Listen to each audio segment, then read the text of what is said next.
जब से अमेरिका का फाइटर जेट F-15 ईरान द्वारा गिराया गया तब से अमेरिका में खलबली मची हुई है। पूरी उनकी कोशिश है कि जो पायलट उनके कब्जे में उसे जल्दी से जल्दी रिहा किया जाए। यही वजह है कि वो एक प्रेशर बिल्ड करना चाहते हैं और प्रेशर टैक्टिक्स के तहत उन्होंने नॉर्दर्न ईरान में एक बार फिर से बम्बार्डमेंट शुरू कर दिया है और सिविलियन इंफ्रास्ट्रक्चर और मिलिट्री इंफ्रास्ट्रक्चर को टारगेट बनाया जा रहा है। हमने पिछले कुछ दिनों से देखा कि ये जो जंग है सिर्फ मिलिट्री इंफ्रास्ट्रक्चर पर सीमित नहीं है, सिविलियन इंफ्रास्ट्रक्चर को भी टारगेट किया जा रहा है। लगातार यूएस और इजराइल की फोर्सेस की तरफ से उन्होंने ईरान की यूनिवर्सिटी, कॉलेजेस, उनके पुलों को उड़ा दिया है। उसके बाद से हमने देखा है कि ईरान ने भी चेतावनी दी है कि वो 8 पुल हैं जो जॉर्डन, बहरीन, अबू धाबी और बाकी गल्फ कंट्रीज में उन्हें भी उड़ा देंगे।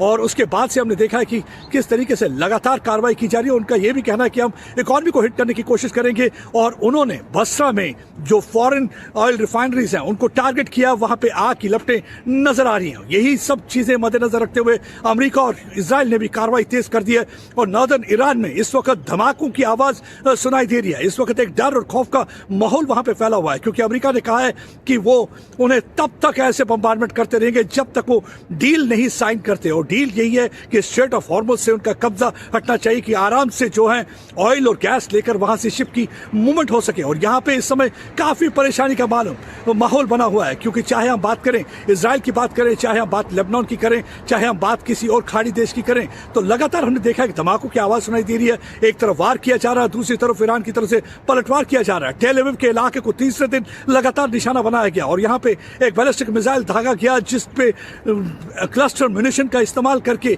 और कुछ जगह पे नुकसान पहुंचाने की कोशिश की। 2-4 लोग जख्मी भी हुए हैं लेकिन कोई भी हताहत नहीं हुआ।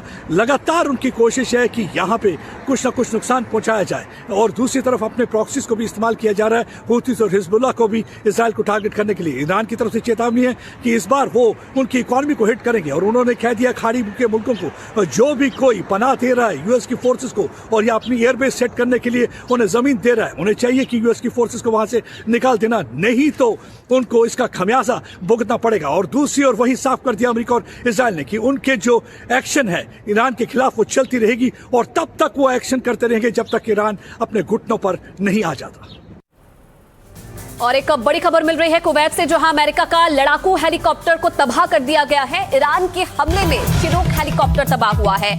कुवैत हैंगर के अंदर CH-47 चिनूक हेलीकॉप्टर रखा था जहां ईरान ने अटैक किया है और ये तस्वीरें भी सामने आई है। जानकारी मिल रही है कि इस हमले में जो अमेरिका का लड़ाकू हेलीकॉप्टर है वो पूरे तरीके से तबाह हो गया है। तस्वीरें भी आप सामने आई हैं। आप देखिए किस तरीके से अमेरिकी विमानों को निशाना बना रहा है ईरान और कैसे उन्हें तबाह कर रहा है। ईरान के हमले में चिनूक हेलीकॉप्टर पूरे तरीके से तबाह हो गया और उसकी तस्वीरें भी अब सामने आई है।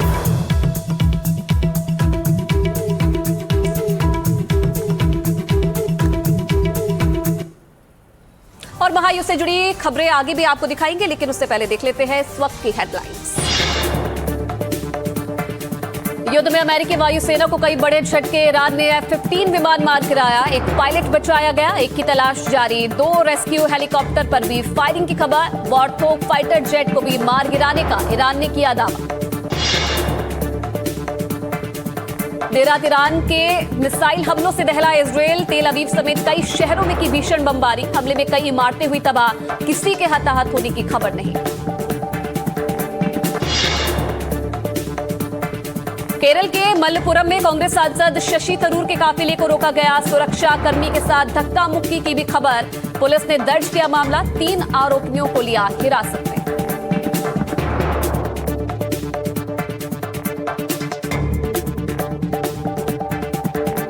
पेट सफा आयुर्वेदिक चूरन, पेट सफा हर रोग दफा।